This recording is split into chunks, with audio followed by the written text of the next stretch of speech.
Assalamualaikum warahmatullahi wabarakatuh. Halo kelas 4, apa kabar dengan kalian? Semoga kalian dalam keadaan sehat walafiat dan tetap semangat di dalam belajar. Anak-anak, kali ini kita akan belajar tema 7, indahnya keberagaman di negeriku. Subtema 3, indahnya keragaman budaya negeriku. Pembelajaran 1. Baiklah, mari kita awali dengan membaca basmalah terlebih dahulu. Bismillahirrahmanirrahim.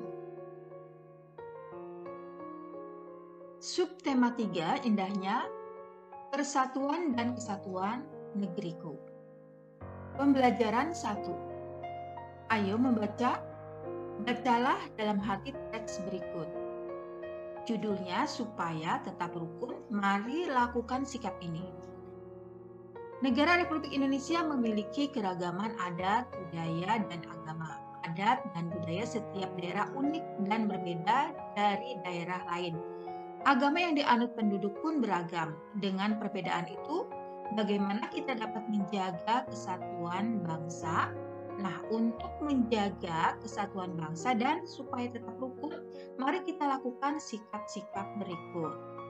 Salah satu sikap yang harus dilakukan yaitu adanya toleransi dan saling menghormati dalam menjalankan ibadah. Bagaimana perwujudannya? Salah satu perwujudannya kita tidak boleh menghina teman yang berbeda agama. Selanjutnya, saat teman kita sedang beribadah, kita tidak boleh mengganggu mereka. Sikap lain yang harus dilakukan yaitu menghargai kebudayaan dari berbagai daerah di Indonesia. Negara kita kaya akan berbagai kebudayaan daerah. Kita boleh membanggakan kebudayaan daerah sendiri, namun kita juga harus menghargai dan ikut melestarikan kebudayaan daerah lain. Jadi, untuk mempertahankan persatuan dan kesatuan NKRI, bagaimana sikap kita? Ya, kita harus saling menghargai, menghormati, menyayangi orang lain meskipun berbeda agama, suku, dan budaya. Sikap itulah yang harus selalu kita tanamkan pada diri kita.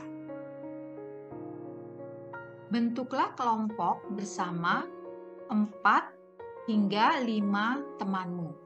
Bacalah dalam hati teks yang berjudul supaya tetap rukun, mari lakukan sikap ini.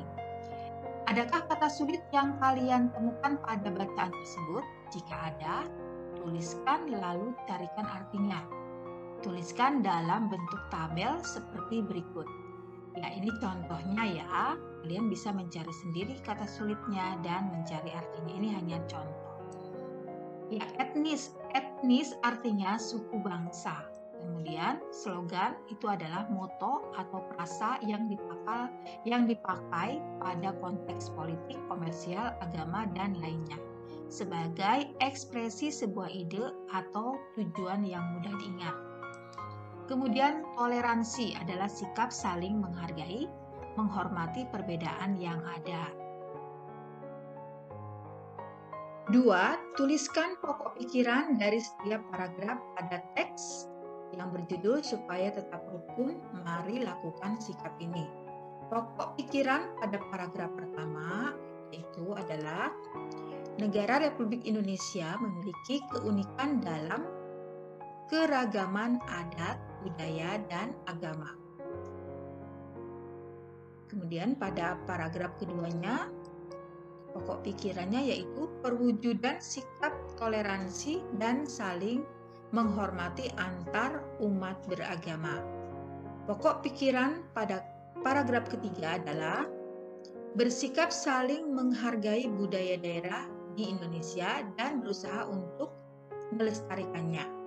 Kemudian pokok pikiran pada paragraf keempat adalah sikap yang harus ditanamkan untuk mempertahankan persatuan dan kesatuan NKRI. Kemudian yang ketiga, mengapa kita harus melaksanakan ajakan pada teks supaya tetap rukun, mari lakukan sikap ini. Ya, kita harus melaksanakan ajakan pada teks tersebut karena apabila kita bersikap saling menghargai, keberagaman dalam adat, budaya, dan agama, maka kerukunan hidup akan terwujud dan terciptanya kedamaian dalam masyarakat Indonesia. Ayo bercerita anak-anak, ceritakan hasil diskusi kelompokmu bandingkan dengan hasil diskusi kelompok lain. Apakah ada perbedaan? Keragaman suku bangsa dan budaya di Indonesia menjadi magnet bagi para wisatawan. Pernahkah kamu mendengar atau membaca kalimat seperti itu? Apa maksudnya? Maksud dari kalimat tersebut adalah bahwa keragaman suku bangsa dan budaya di Indonesia menjadi daya tarik bagi wisatawan. Mungkin kamu bertanya-tanya, apa hubungannya magnet dengan daya tarik? Nah, terlebih dahulu lakukan kegiatan berikut. Ayo mencoba anak-anak, lakukan kegiatan ini di dalam kelas. 1. Sediakan magnet batang atau magnet mainan yang biasa ditempelkan pada pintu lemari pendingin. 2. Sediakan benda-benda kecil seperti jarum pentul, peniti, pensil, kerikil, dan daun. Letakkan di atas meja. 3. Dekatkan magnet pada benda-benda kecil tersebut. 4. Catatlah hasil pengamatan kalian. 5. Ingat, berhati-hatilah saat bekerja dengan jarum pentul dan peniti. Pastikan tidak ada jarum pentul yang terjatuh di lantai. Pastikan juga peniti tidak terbuka. Setelah selesai digunakan, bereskan dan masukkan kembali jarum pentul dan peniti ke tempatnya. Ayo berdiskusi. Berdasarkan kegiatan di depan, diskusikan jawaban pertanyaan-pertanyaan berikut bersama teman-teman sekelasmu. 1. Apa yang terjadi saat magnet didekatkan pada benda-benda kecil yang kamu sediakan?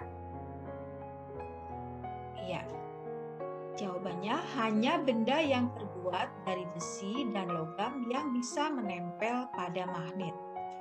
Kemudian yang kedua, benda apa yang dapat ditarik oleh magnet? Benda yang dapat ditarik oleh magnet adalah jarum pentul dan peniti. 3. Benda apa saja yang tidak dapat ditarik oleh magnet? Tentunya benda yang tidak dapat ditarik oleh magnet adalah pensil, kerikil, dan daun. Magnet mempunyai kemampuan menarik benda-benda yang terbuat dari logam. Ayo mencoba, lakukan kegiatan ini bersama teman sebangkumu. Sediakan 2 buah magnet batang, misalnya magnet 1 dan magnet 2. Tandai ujung magnet dari setiap batang magnet, misalnya ujung A dan ujung B. Kemudian dekatkan ujung A dari magnet 1 dengan ujung A magnet 2. Apa yang terjadi? Nah, sekarang dekatkan ujung A dari magnet 1 dengan ujung B dari magnet 2. Apa yang terjadi? Kemudian dekatkan ujung B magnet 1 dengan ujung A magnet 2. Apa yang terjadi? Selanjutnya, dekatkan ujung B magnet 1 dengan ujung B magnet 2. Apa yang terjadi? Catatlah hasil pengamatanmu dalam tabel seperti berikut. Lalu jelaskan kepada Bapak dan Ibu guru serta teman-temanmu. Ujung A magnet 1 didekatkan dengan ujung A magnet 2. Hasilnya adalah saling tolak-menolak. Kemudian ujung A magnet 1 didekatkan dengan ujung B magnet 2. Hasilnya adalah tarik-menarik. Ujung B magnet 1 didekatkan dengan ujung A magnet 2. Hasilnya adalah saling tarik-menarik. Ujung B magnet 1 didekatkan dengan ujung B magnet 2. Hasilnya adalah tolak-menolak. Jadi apabila 2 magnet didekatkan, dengan jenis yang sama, ya, maka akan tolak menolak. Tapi kalau jenisnya berbeda, ya, misalnya kutub utara dengan selatan, A dengan B, maka akan saling tarik menarik. Sebuah magnet mempunyai dua ujung berlawanan. Ujung magnet biasa disebut kutub. Dua kutub magnet yang berlawanan itu disebut kutub utara atau disingkat U dan kutub selatan atau disingkat S.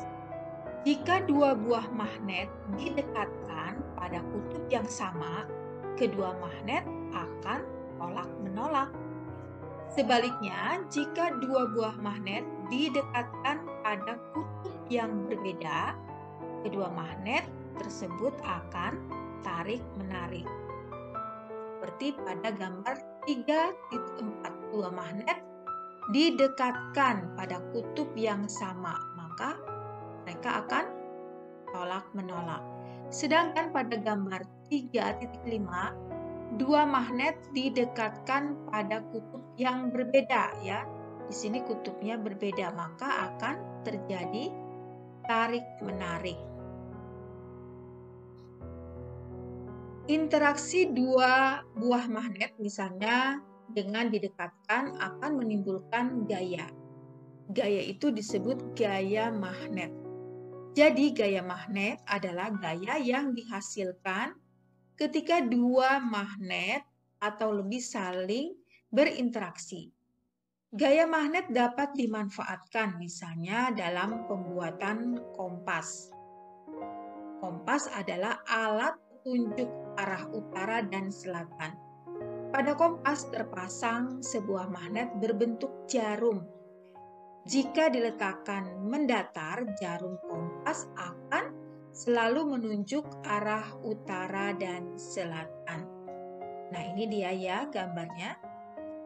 Kamu telah mengetahui bahwa jarum kompas selalu menunjukkan arah utara dan selatan. Kini bagaimana arah benda jika dijatuhkan dari ketinggian tertentu?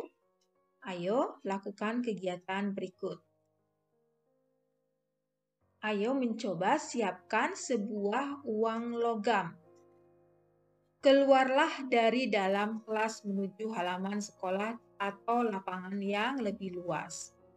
Pegang uang logam yang telah kamu persiapkan lalu lemparkan kuat-kuat ke atas. Perhatikan arah lemparan agar tidak mengenai teman atau bangunan yang dekat dengan kamu. Apa yang terjadi setelah kamu melempar uang logam itu? Catatlah hasil dari kegiatanmu. Ulangi sebanyak 5 kali. Ayo berdiskusi. Diskusikan bersama kelompokmu hasil dari kegiatanmu melempar logam ke atas. Apa yang terjadi setelah uang logam dilempar ke atas? Mengapa hal itu bisa terjadi? Bagaimana seandainya uang logam diganti bola, pensil, penghapus, dan kapas? Selanjutnya ceritakan hasil diskusi kelompokmu kepada Bapak atau Ibu guru dan kelompok lain. Uang logam yang dilempar kuat-kuat ke atas akan kembali ke bumi. Bayangkan jika uang itu tidak kembali lagi ke bumi dan terus terbang jauh ke angkasa, kamu akan kehilangan uang logam itu. Mengapa uang logam itu jatuh kembali lagi ke bumi? Uang logam dan benda apapun yang kamu lemparkan ke atas akan kembali lagi ke bumi karena adanya gaya gravitasi. Gaya gravitasi adalah gaya yang disebabkan oleh gaya tarik yang dihasilkan oleh bumi. Gaya gravitasi ini akan menyebabkan semua benda yang berada di permukaan bumi selalu tertarik menuju bumi. Jika tidak ada gaya gravitasi, semua benda yang kamu lemparkan ke atas dapat dengan mudah hilang karena melayang di angkasa. Bahkan diri kamu sendiri dapat terbang dan sulit untuk kembali ke rumah. Oleh karena itu, gaya gravitasi sangat bermanfaat karena dapat menahan benda-benda agar tetap berada di bumi. Contoh peristiwa sehari-hari yang menunjukkan gaya gravitasi adalah jatuhnya buah yang sudah matang dari dahan pohon ke tanah. Nah, anak-anak perhatikan pohon ini ya. Di sini banyak sekali buahnya dan ada yang jatuh. Mengapa buah bisa jatuh ke bumi? Ya, karena adanya gaya gravitasi bumi yang bisa menarik benda yang jatuh. Apabila tidak ada gaya gravitasi bumi, maka benda yang jatuh ini, ya, buah yang jatuh ini akan melayang-layang di udara, ya, tidak bisa jatuh ke bumi. Nah, anak-anak, sampai di sini dulu pertemuan kita untuk tema 7, subtema 3, pembelajaran 1. Terima kasih ya kalian sudah menonton video ini.